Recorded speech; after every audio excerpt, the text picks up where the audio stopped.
성도님들 안녕하십니까? 2020년 첫 화요 기도회에 참석하신 여러분들을 진심으로 환영하고, 우리 하나님께서 오늘 기도하고 또 예배하기 위해 나오신 여러분들의 그 마음의 예배와 또 기도를 기쁘게 받아주시기를 간절히 소망합니다.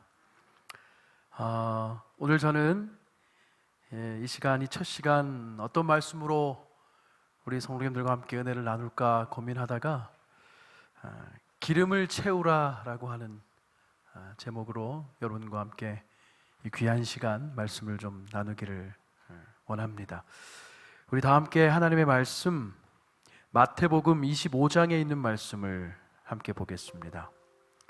마태복음 25장 1절부터 13절까지 있는 말씀인데요,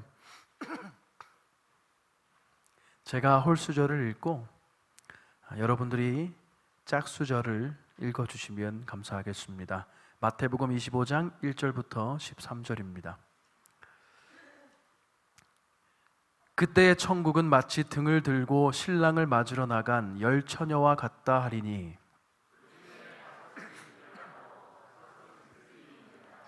미련한 자들은 등을 가지되 기름을 가지지 아니하고,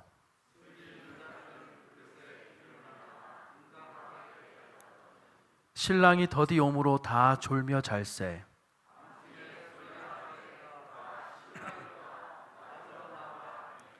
이에 그 처녀들이 다 일어나 등을 준비할세.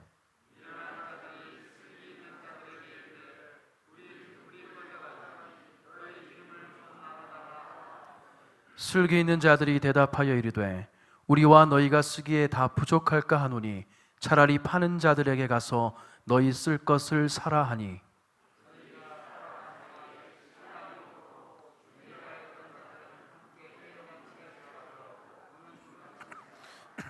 그 후에 남은 처녀들이 와서 이르되, 주여 주여 우리에게 열어주소서.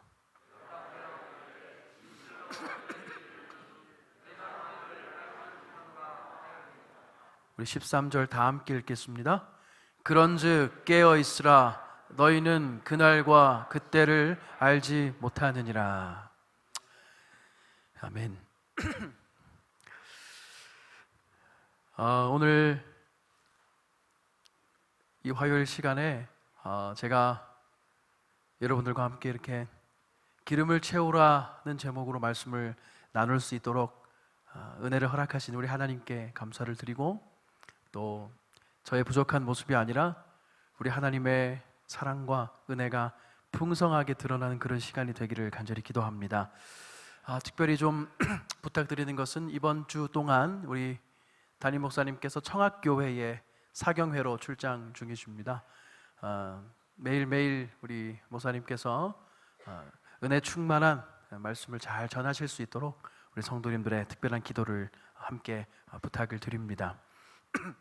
2020년에 이제 우리 태교원 교회에 새해의 선교 사업들, 교회의 모든 사업들을 정리하는 일이 이제 거의 마무리 단계에 이르렀고, 곧 사업 계획이 발표될 예정입니다. 정말 2019년 한 해 동안 간절히 기도하고 또 최선을 다하는 마음으로 교회를 살피고 또 특별히 기도하기 위해서 애를 썼습니다. 그러면서 이제 새해 2020년에 우리 교회의 이 교회 사업의 여러 방향들을 살피고 또 주님 앞에 내어놓을 때에 정말 마음속에 많은 기쁨과 또 감동과 기대와 설레임이 함께 있는 것을 느끼게 됩니다. 특별히 여러 가지 가운데서도 이 화요일 저녁 예배에 저의 개인적인 기도기도 하고요, 제가 2019년에 우리 교회를 위해서 드렸던 기도가 거의 다 이루어졌습니다. 하나님께서 다 들어주셔서 거의 다 이루어졌고, 2020년의 기도 제목 가운데 하나는 이 화요일 저녁 기도회에 153명의 평균 출석생을 가지게 되는 것입니다.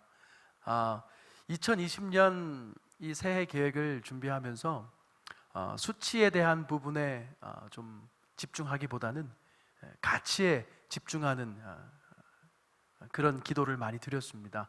그래서 숫자가 주는 그 목표적인 의미보다는 그 의미가 담고 있는 가치에 좀 집중을 하면서요, 화요일 저녁 이 기도회가 작은 전도회, 작은 부흥회라고 생각을 하시고 여러분들이 손에 손을 잡고 이 발걸음을 해주시고 또 말씀을 준비하는 저희들은 최선을 다해서 은혜로운 말씀을 준비하기 위해서 하나님과 함께 연합할 것입니다.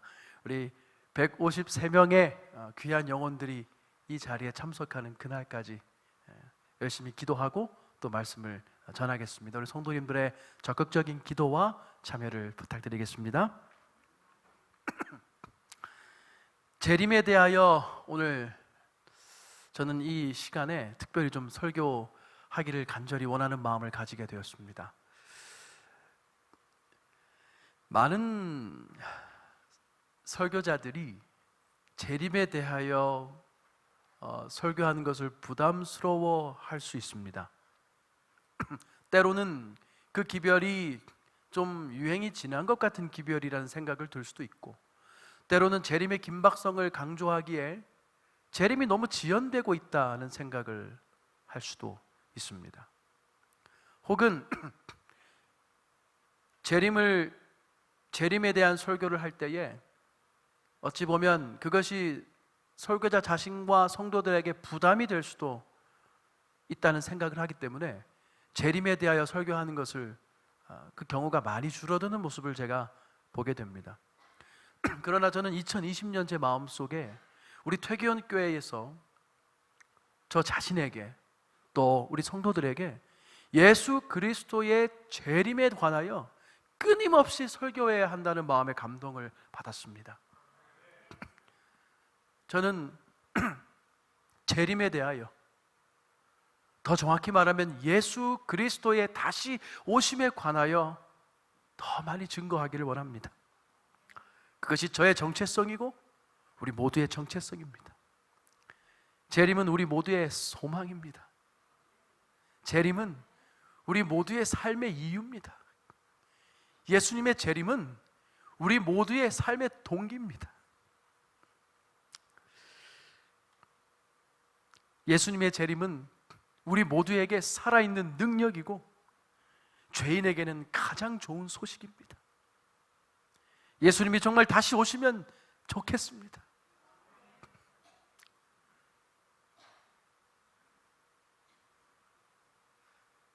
예수님이 다시 오시면 좋겠습니다. 그래서 우리가 과감하게 이 세상을 뒤로 할 수 있었으면 좋겠습니다. 우리의 마음이, 우리의 시선이 이 세상을 뒤로 하고 다시 오실 예수님을 향해 고정되었으면 참 좋겠습니다. 근데 예수님은 이 죄악 세상을 싫어하지 아니하시고 이 죄악 세상을 버리지 않고 친히 하늘 보좌를 버리고 찾아오신 우리 하나님이십니다.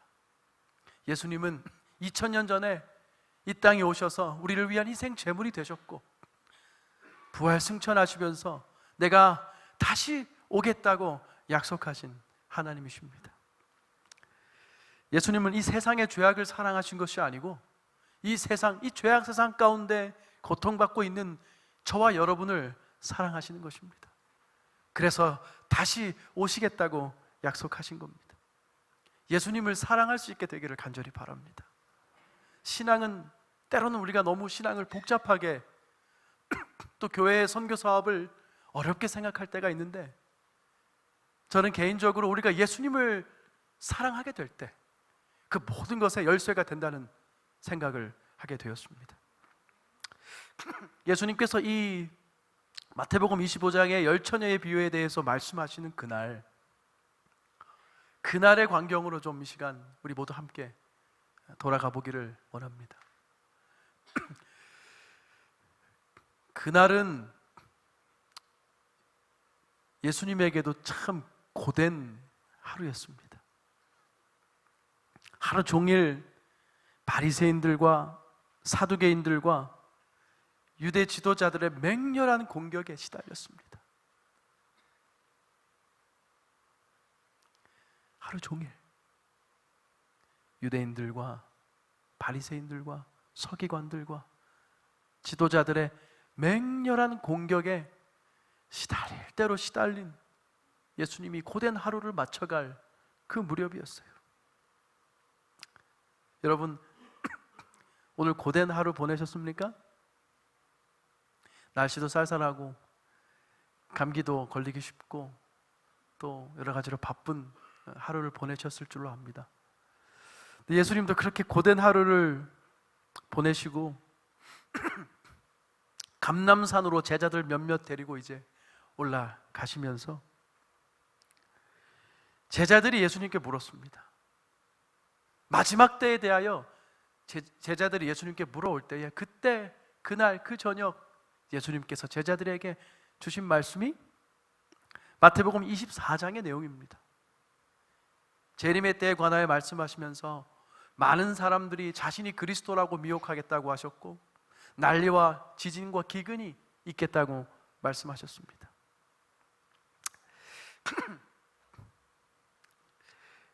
그때 제자들이 예수님이 말씀하신 그 재림이 오늘날까지 이렇게 지연될 거라고 생각을 했을까요? 그 제자들이 예수님이 그렇게 마지막 때에 대해서 설명하실 때 이 천년 뒤에 있을 일이구나 라고 생각하며 살지 그렇게 생각하지 않았을 것입니다. 예수님께서는 24장 후반부에 마지막 때가 되면, 내가 다시 올 때가 되면 많은 사람들이 세상을 싫어하고 사랑이 식어지고 많은 사람들이 하나님을 떠나가겠다라고 그렇게까지 예수님이 말씀을 하셨죠. 그러면서 제자들에게 끝까지 견디라고 당부하셨습니다. 끝까지 견디라고.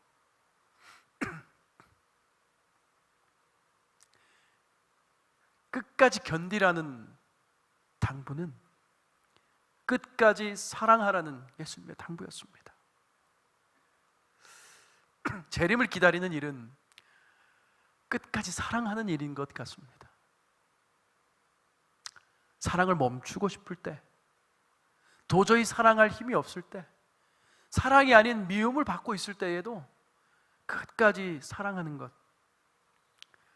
그것이 어쩌면 재림을 기다리는 우리의 삶이 되어야 하지 않을까 생각해 보는 것입니다. 그리고 이어서 바로 주신 예수님의 비유가 오늘 이 열 처녀의 비유입니다. 우리가 너무나도 잘 알고 특별히 우리 재림 성도들에게는 밤중 소리와 관련해서 매우 중요한 위치를 차지하고 있는 이 열 처녀의 비유를 말씀하셨죠. 예언의 신은 이렇게 묘사합니다. 해는 서산에 지고 하늘은 저녁 그늘에 덮여가고 있었다. 거기서 내려다 보이는 한 집에서는 무슨 잔치가 베풀어지는지 불이 환하게 켜져 있었다. 열린 창문을 통해 흘러나오는 불빛과 집 주위에 많은 사람들이 기다리고 있는 것으로 보아 멀지 않아 혼례 행렬이 나타나게 될 것을 충분히 짐작할 수 있었다. 동양의 많은 나라에서는 혼인 예식을 밤에 행하는 풍습이 있었다. 신랑이 신부 집에 가서 그를 맞아 자기 집으로 데려온다. 혼례 행렬은 횃불을 앞세우고 신부 집을 나와서 신랑 집으로 간다. 신랑의 집에서는 초대받은 손님들을 위하여 피로연을 준비한다. 그리스도께서 내려다보시던 장면 역시 한 무리가 혼례 행렬에 참가하기 위하여 행렬이 나타나기를 기다리고 있는 장면이었다. 예수님이 한 결혼식 광경을 보시는 겁니다. 그리고 제자들에게 저기 결혼식 장면이 보이니? 하시면서 주신 말씀이 이 열 처녀의 비유입니다. 그런데 우리가 이 내용은 잘 알기 때문에 이 내용을 다시 언급할 필요는 없지만 마태복음 25장 2절에 보니까 여기 좀 우리의 마음을 아프게 하는 구절이 있습니다. 마태복음 25장 2절에 여기 뭐라고 기록되어 있습니까? 그 중에 5은 미련하고 5은 슬기 있는지라. 마음이 아픕니다. 열 처녀가 다 잘 구원받으면 참 좋겠는데, 열 처녀가 다 슬기로운 처녀였으면 참 좋겠는데 예수님은 그렇게 말씀하지 않으셨습니다. 그 가운데 5은 미련하고 다른 5은 슬기 있다라고. 이 비유는 재림 직전에 있을 교회에 대하여 말씀하시는 비유라고 화이트 부인은 분명하게 언급했습니다. 이 열처녀의 비유가 마지막 때를 향한 비유인 것을, 다시 말하면 오늘 저와 여러분이 살고 있는 이 시대, 이때 이 교회, 이때 이 교회를 위한 기별이라고 말하고 있는 것입니다. 그런데 미련한 처녀로 대표된 계급이, 미련한 처녀로 묘사된 그 무리가 어떤 무리일까? 어떤 사람들이 이 미련하다고 예수님에게 일컬음을 받았을까? 어떤 처녀들이? 우선 이 처녀로 비유된 것은 그들이 스스로가 순결하다고 공언하기 때문입니다. 다시 말하면 그들이 스스로 의인이라고, 다시 말하면 그리스도인들이라고 공언하고 있는 무리들을 일컬어 예수님이 처녀라고, 순결한 성도들이라고 말한 것입니다. 10처녀 중에 5은 성도고 나머지 5은 성도 아닌 무리가 아니라 10처녀 모두 다 성도입니다. 여러분, 이것은 우리에게 얼마나 큰 도전을 주는지 모르겠습니다. 이 비유에 나오는 10처녀가 모두 다 처녀라는 것입니다. 그 중에 5은 더럽혀지고 나머지 5은 처녀가 아니고 이 10명 모두가 다 처녀입니다. 다 성도들이라는 것입니다. 여기 화이트분의 글에는 미련한 처녀로 대표된 계급은 외식하는 자들이 아니다. 그들은 진리를 존중히 여기고 진리를 옹호해 왔으며 또 진리를 믿는 사람들에게 매혹되었다. 그러나 저희는 성령의 역사에 순종하지 않았다. 그들은 반석되시는 예수님 위에 떨어져서 저희의 옛 성질을 깨트리려 하지 않았다. 이 계급은 또한 돌밭에 떨어진 씨로 묘사된 청중을 대표한다. 그들은 주저하지 아니하고 말씀을 받았으나 그 말씀의 원칙을 그들의 삶에 실천하지 않았다. 그 말씀의 가마력은 순간적이었다. 성령이 사람의 마음속에 역사하게 되고 이 역사를 당사자가 갈망하고 동의하게 될 때 그의 안에는 새로운 품성이 심어지게 된다.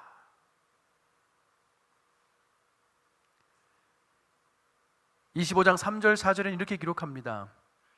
미련한 자들은 등을 가지되 기름을 가지지 아니하고 슬기 있는 자들은 그릇에 기름을 담아 등과 함께 가져갔더니, 여기 성도들 10명의 성도들 가운데 5 성도들은, 또 이 5 성도와 나머지 5 성도의 차이는 그릇이 없는 것이 아니었습니다. 5명은 교회에 잘 나오고 나머지 5명은 교회에 잘 나오지 않는 사람들이 아니었다는 것입니다.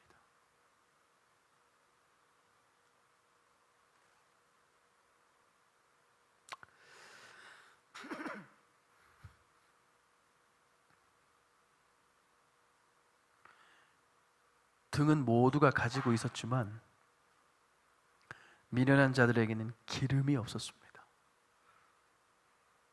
여러분, 기름이 뭘까요? 네? 말씀. 기름이 뭘까요? 여기 미련한 처녀들이 가지지 못해서 잔치에 들어갈 수 없었던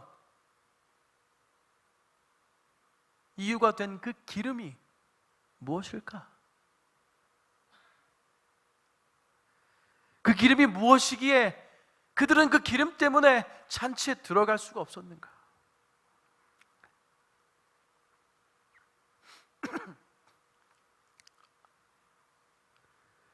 성소에 가면, 성소를 보면 이 성소의 금 등대예요. 등대가, 등잔이 금으로 되어 있습니다. 이 금 등대에 이 밑에서부터 관을 따라서 이 기름이 쫙 올라와서 불을 밝히거든요. 이 심지를 따라 기름이 쫙 올라옵니다. 그래서 불을 환하게 밝히게 되는데 이 기름은 성령 하나님이십니다. 성령의 역사하심이 심지를 타고 쫙 올라와서 빛을 다 환하게 비추는 것입니다. 스가랴 4장 6절에 우리가 아는 유명한 말씀이 있죠. 이는 힘으로도 되지 아니하고 능으로도 되지 아니하고 오직 나의 신으로 된다고 할 때, 이 스가랴가 본 것이 금등잔입니다. 스가랴가 금등잔을 보면서 이 성소에 흐르는 그 금기름을 생각하면서 성령 하나님에 대하여 이야기한 것입니다. 슬기로운 처녀들은 여분의 기름을, 넉넉한 성령을, 충만한 성령을 준비했던 사람들이다, 이렇게 말하고 있는 것이죠. 그런데 25장 5절에 보니까 신랑이 더디 오므로 다 졸며 잘세. 신랑이 어떻게 와요? 더디 옵니다. 더디 와도 보통 더디 오는 게 아니에요. 조금 졸면 와야 되는데 한참을 더디 지체해도 신랑이 나타나지를 않는 것입니다.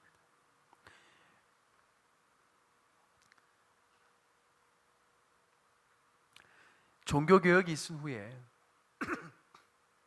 여러분, 종교개혁이 얼마나 뜨거웠을까요? 마틴 루터가 목숨을 걸고 단행했던, 수많은 순교자를 양산했던 그 종교개혁이 있은 후에 교회는 말씀으로 돌아섰습니다.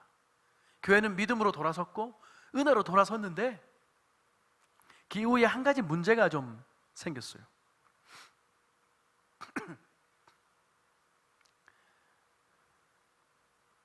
예수님의 다시 오심에 대하여 점차 망각하게 된 것입니다.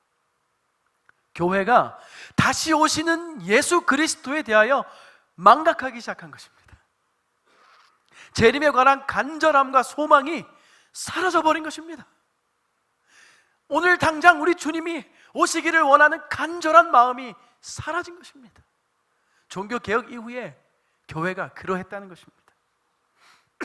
그러할 때에 하나님께서는 하나의 운동을 일으키셨는데, 그 운동이 바로 우리 교회의 뿌리가 된다고 할 수 있는 재림운동입니다. 제가 지회에서 일할 때 지회 재무의 미국인 재무가, 그 목사님이 저에게 이렇게 물었습니다. 장로님이죠. 박 목사님, 우리 제7일 안식일 예수 재림교회가 교단입니까? 운동입니까? 여러분의 답은 무엇입니까?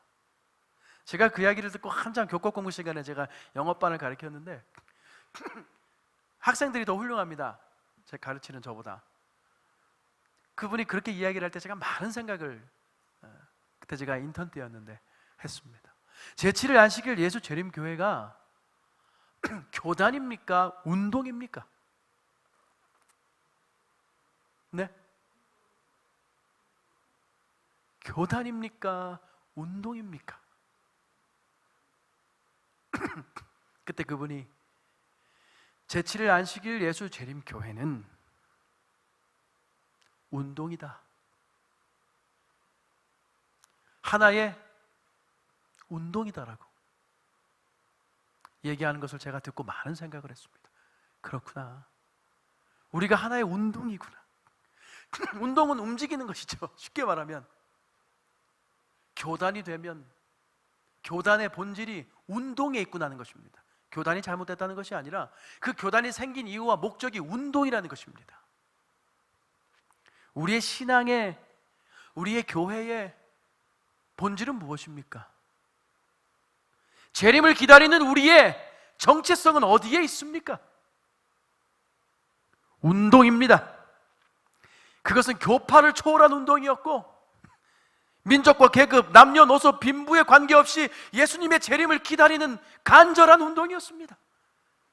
매우 실제적인 운동이었고, 매우 구체적인 운동이었습니다. 매우 가시적인 운동이었습니다. 저는 오늘 저와 여러분의 삶이 이러한 운동이 되기를 소망합니다. 재림을 기다리는 우리의 모습이 매우 가시적이고 구체적이고 실제적이 되기를 소망하는 것입니다. 1844년은 기독교사의 대실망 사건으로 기록되었지만, 그것은 예수님의 다시 오심을 밝히 비추는 하나의 등불이 되었습니다. 성소의 기별이 밝혀지고 보라 신랑이로다 맞으러 나오라고 하는 밤중 소리의 의미와 사명이 높이 들려진 사건이 되었습니다. 그리고 오늘 제7일 안식일 예수 재림교회, 즉 저 여러분과 저의 삶의 동기와 이유와 소망과 사명이 된 것입니다.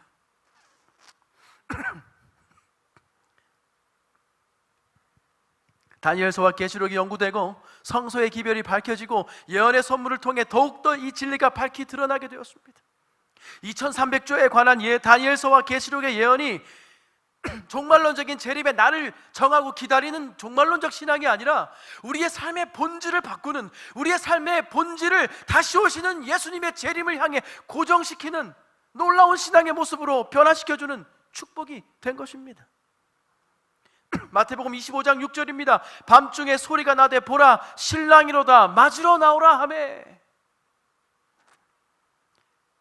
이것이 우리 제7일 안식일 예수 재림교회의 기별이 된 것입니다.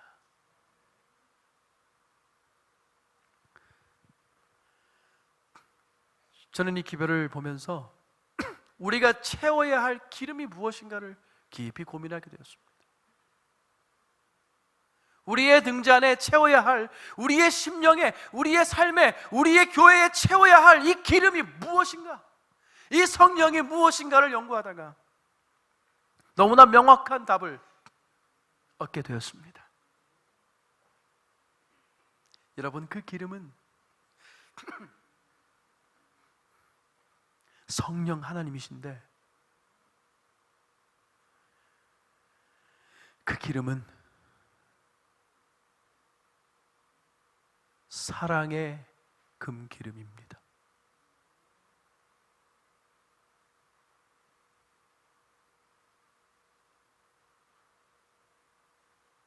신랑이 신랑의 집의 문 앞에서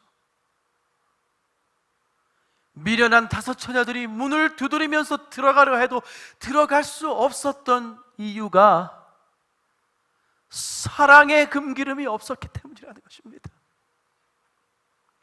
능력이 없어서, 그릇이 없어서, 방법이 없어서가 아니라 사랑이 없었다는 것입니다. 그들의 등잔에, 성도들의 등잔에 사랑이 없었다는 것입니다. 사랑하는 퇴계원의 성도들이시여, 저와 여러분의 심령에 채워야 할 기름은 사랑의 금기름인 줄로 굳게 믿습니다.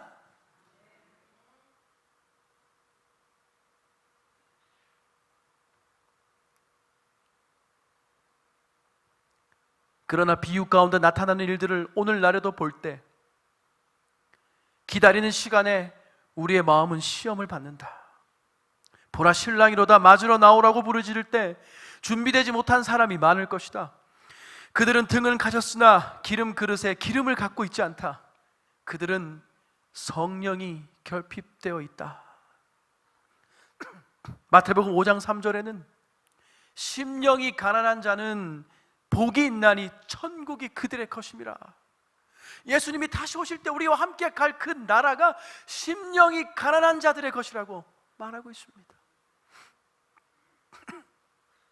하나님의 사랑으로 채워져야 할 빈 심령을 가지고 있는 사람, 그가 기름을 가질 수 있는 자격이 되는 사람인 것입니다.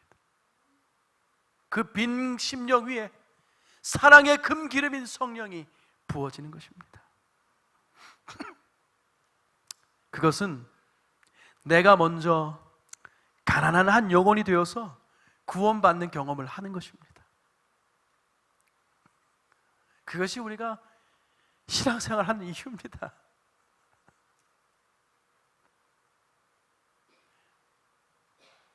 집사 되고 장로 되고 부서 사업하고 많은 일들을 하기 위해서 우리가 교회에 오는 것이 아니라 우리의 첫 번째 목적은 나 스스로가 가난한 영혼이 되어서 그리스도 앞에 빈 심령으로 나오는 것이 우리의 첫 번째이자 마지막 목적이라는 것입니다. 그것에 집중할 때에 그 나머지 모든 것들을 너희에게 더하시리라 약속하시는 것입니다. 2020년 새해에 우리의 마음이 심령이 가난한 자의 마음이 되기를, 그래서 우리의 마음속에 사랑의 금기름이 충만하게 흐르기를 간절히 소망합니다. 윤활유 같은 믿음을 가지는 것입니다. 제가 태교형께서 참 행복한 일이 있습니다. 그것은 저의 기도가 뭐였냐면, 하나님, 제가 우리 태교형께 발령을 받았습니다. 제가 무엇을 하면 될까요? 어떤 부르심을 감당하면 될까요? 많은 고민, 물론 해야 할 것들이 많죠. 그런데 제 마음속에 어떤 기도가 생겼냐면, 하나님께, 하나님, 윤활유가 되게 도와주세요라고 기도했습니다. 마음속에 넉넉한 사랑의 금기름을 채워서 윤활유가 되자.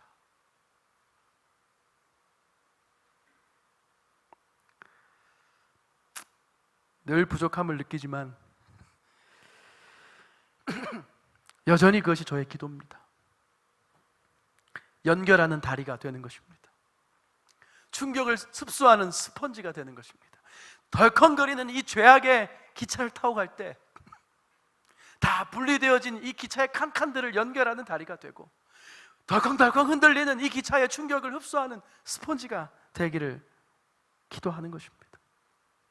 때로는 무겁고 지치겠죠. 때로는 아프고 버거울 것입니다. 그러나 내 안에 성령의 사랑의 금기름을 채워서 그러한 윤활유의 역할을 감당하는 그런 제 자신이 또 여러분이 되면 얼마나 좋겠는가 하는 생각을 해보는 것입니다. 사도행전에 보면 2장 46절에 이 성령을 받는 이 초대교회의 모습을 보면서 이렇게 기록합니다. 날마다 마음을 같이하여 성전에 모이기를 힘쓰고 집에서 떡을 떼며 기쁨과 순전한 마음으로 음식을 먹고, 여기 날마다 마음을 같이하여 모여서 교제하라 그랬습니다. 사랑의 금기름은, 우리의 마음은요, 우리의 죄인의 심령은 펑크가 나서 자꾸자꾸 셉니다. 자꾸자꾸 세요. 그래서 날마다 교제해야 됩니다. 날마다 우리의 심령의 그릇에 성령 하나님의 금기름을 채워야 됩니다. 채워주시기를 기도해야 되는 그 교제가 우리에게 날마다 필요하다는 것입니다. 여러분, 2020년에 그 날마다 우리 성령 하나님과 함께하는 사랑의 교제를 위해 기꺼이 기도하시고 기꺼이 여러분을 하나님께 드리기를 원하십니까? 감사합니다. 성령으로 이야기할 때 매우 유명한 말씀이 있죠.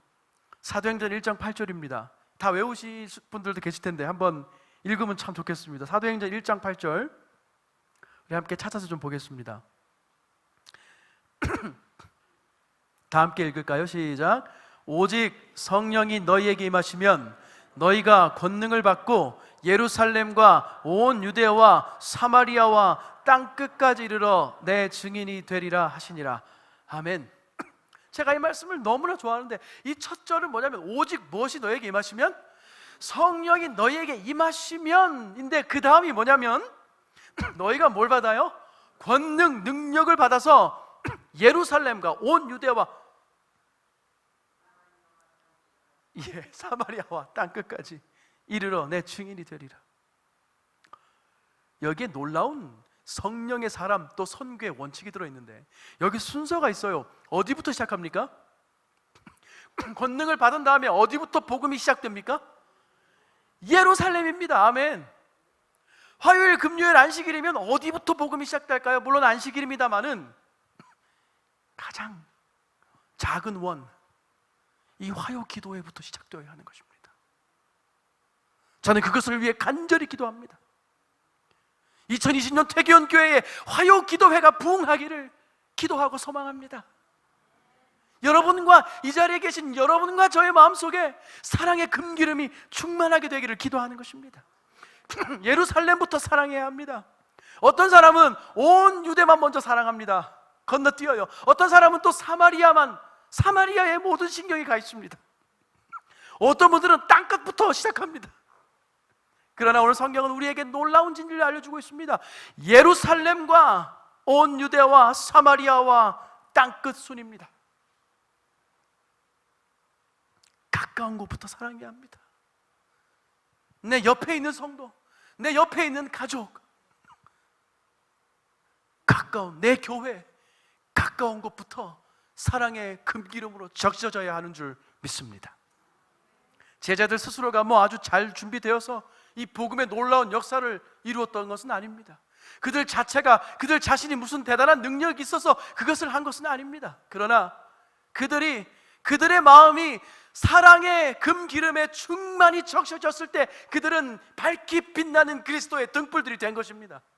오늘 저와 여러분 모두가 우리의 심령에 사랑의 금기름을 충만히 적시게 되어서 예수 그리스도의 빛을 높이 드는 성도들이 되시기를 간절히 소망합니다.